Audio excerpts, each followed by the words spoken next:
యెషయా గ్రంథం 27వ అధ్యాయం. త్రాగుబోతులకు ఎఫ్రామీయుల అతిశయ కిరీటమునకు శ్రమ, వాడిపోవుచున్న పుష్పము వంటి వారి సుందర భూషణమునకు శ్రమ, ద్రాక్షరసము వలన కూలిపోయిన వారి ఫలవంతమైన లోయ తలమీదునున్న కిరీటమునకు శ్రమ. ఆలకించుడి, బలపరాక్రములు గల ఒకడు ప్రభువునుకున్నాడు. ప్రచండమైన వడగండ్లను, ప్రచండమైన జలముల ప్రవాహమును, ప్రచండమైన వరదయు కొట్టివేయినట్లు ఆయన తన బలము చేత పడద్రోయువాడు. త్రాగుబోతులకు ఎఫ్రామీయుల అతిశయ కిరీటము కాళ్లతో త్రొక్కబడును. ఫలవంతమైన లోయ తలమీదనున్న వాడిపోవు పుష్పము వంటి దాని సుందర భూషణము వసంతకాలము రాకమునుపు పండిన మొదటి అంజూరపు పండువలే అగును.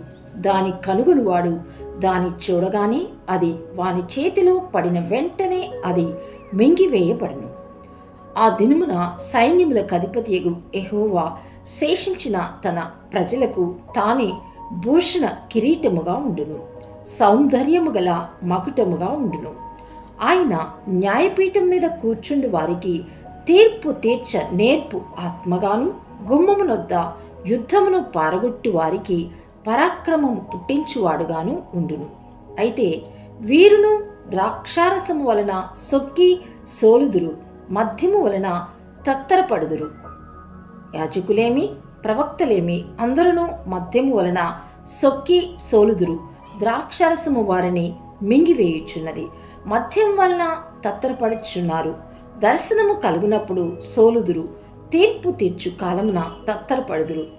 వారి భోజనపు బల్లలన్నీ వాంతితోనూ కల్మషముతోనూ నిండియున్నవి, అవి లేని చోటు లేదు. వాడు ఎవరికి విద్య నేర్పును? ఎవరికి వర్తమానము తెలియచేయును?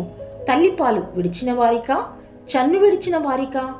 ఆజ్ఞ వెంబడి ఆజ్ఞ, ఆజ్ఞ వెంబడి ఆజ్ఞ, సూత్రము వెంబడి సూత్రము, సూత్రము వెంబడి సూత్రము, కొంత ఇచ్చట కొంత అచ్చట చెప్పుచున్నాడని వారనుకొందురు. నిజమే, అలసిన వానికి నెమ్మది కలుగు చేయడి, ఇదే నెమ్మది, ఇదే విశ్రాంతి అని చెప్పినవాడు నత్తివారి పెదవుల చేతను అన్య భాషతోనూ ఈ జనులతో మాట్లాడుచున్నాడు.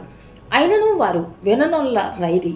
కావున వారు వెళ్ళి వెనుకకు మొగ్గి విరుగుబడి చిక్కుబడి పట్టబడినట్లు ఆజ్ఞ వెంబడి ఆజ్ఞ, ఆజ్ఞ వెంబడి ఆజ్ఞ, సూత్రము వెంబడి సూత్రము, సూత్రము వెంబడి సూత్రము, కొంత ఇచ్చట కొంత అచ్చట యెహోవా వాక్యము మీకు వచ్చును.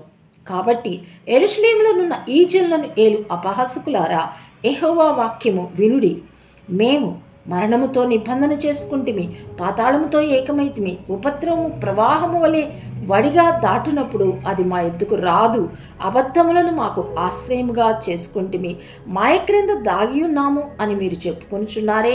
ప్రభువు యెహోవా ఈలాగు సెలవిచ్చుచున్నాడు, సియోనులో పునాదిగా రాతిని వేసిన వాడును నేనే. అది పరిశోధించబడిన రాయి, అమూల్యమైన తలరాయి, బహుస్థిరమైన పునాది అయిన మూలరాయి అయి ఉన్నది. విశ్వసించువాడు కలవరపడడు. నేను న్యాయము కొలనూలుగాను, నీతి మట్టపు గుండుగాను పెట్టెదను. వడగండ్లు మీ మాయా శరణ్యమును కొట్టివేయును, దాగియున్న చోటు నేళ్ల చేత కొట్టుకుని పోవును. మరణముతో మీరు చేసుకున్న నిబంధన కొట్టివేయబడును, పాతాళముతో మీరు చేసుకున్న వడెంబడిక నిలువదు. ప్రవాహము వలె ఉపద్రవము మీ మీదుగా దాటునప్పుడు మీరు దాని చేత త్రొక్కబడిన వారగుదురు. వచ్చినప్పుడెల్లను అది మిమ్మల్ని ఏడ్చుకుని పోవును. ప్రతి ఉదయము, ప్రతి పగలు, ప్రతి రాత్రి అది వచ్చును. ఇట్టి ప్రకటన గ్రహించుట వలన మహాభయము పుట్టును. పండుకొనుటకు మంచము పొడుగు చాలదు, కప్పుకొనుటకు దుప్పటి వెడల్పు చాలదు.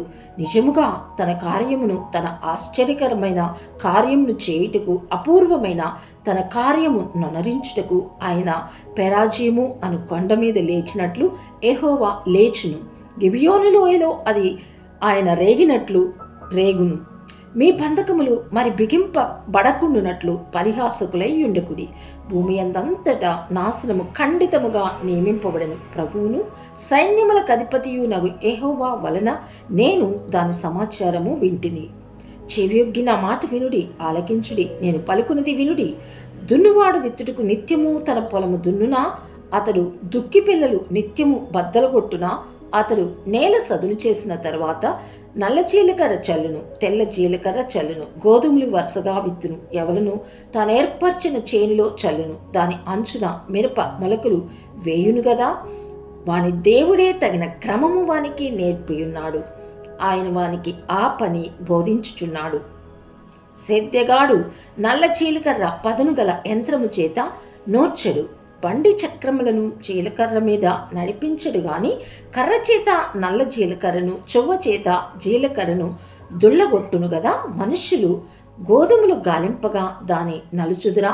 సేత్యగాడును ఎల్లప్పుడూ దాని నూర్చుచుండెడు, ఎల్లప్పుడూ అతడు బండి చక్రమును గుర్రములను దాని మీద నడిపించుచుండెడు, దాని నలుపుడు గదా.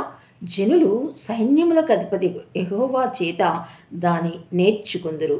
ఆశ్చర్యకరమైన ఆలోచన శక్తియు అధిక బుద్ధియు అనుగ్రహించువాడు ఆయనే.